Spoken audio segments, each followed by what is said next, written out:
All right, now let's get into the concept of sprint. Guys, we said adaptive projects happen in mini cycles, like every 2 weeks, okay?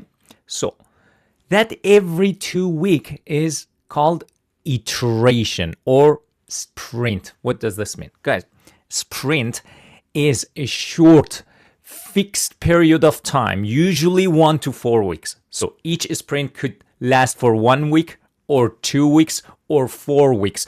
But the most common length of a sprint is 2 weeks. Okay, so sprint is a short fixed period of time in which a team works to complete a specific set of tasks and deliver a usable piece of the product. So guys, sprint, time boxed 2 week timeline, okay? There are 4 things that happen in this sprint.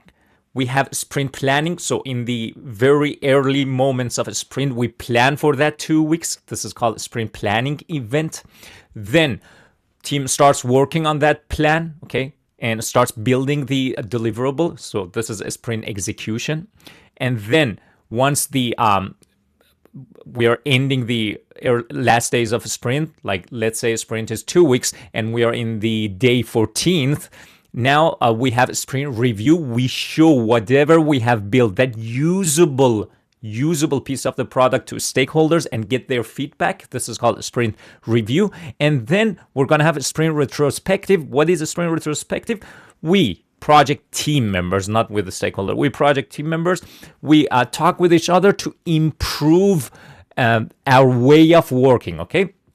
This is called a sprint retrospective. So guys, why do I talk about a sprint, the concept of a sprint? Because we're going to use this concept, this timeline, these events in our tutorial, okay? For all pieces of the project. That's why I want you to consider. So sprint is a 2 week period, okay? Or 1 week or 4 weeks.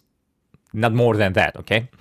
So consider 2 weeks because it's the most common length. Now, in the early days, we do sprint planning, then a sprint execution, then a sprint review. We show whatever we have built to stakeholders. Then we're going to have a sprint retrospective. So memorize this.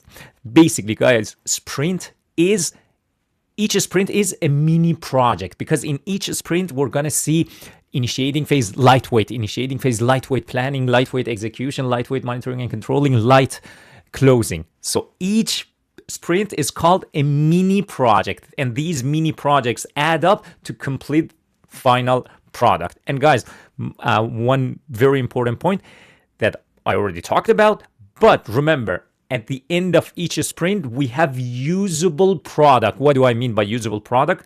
For example, we're building a mobile app.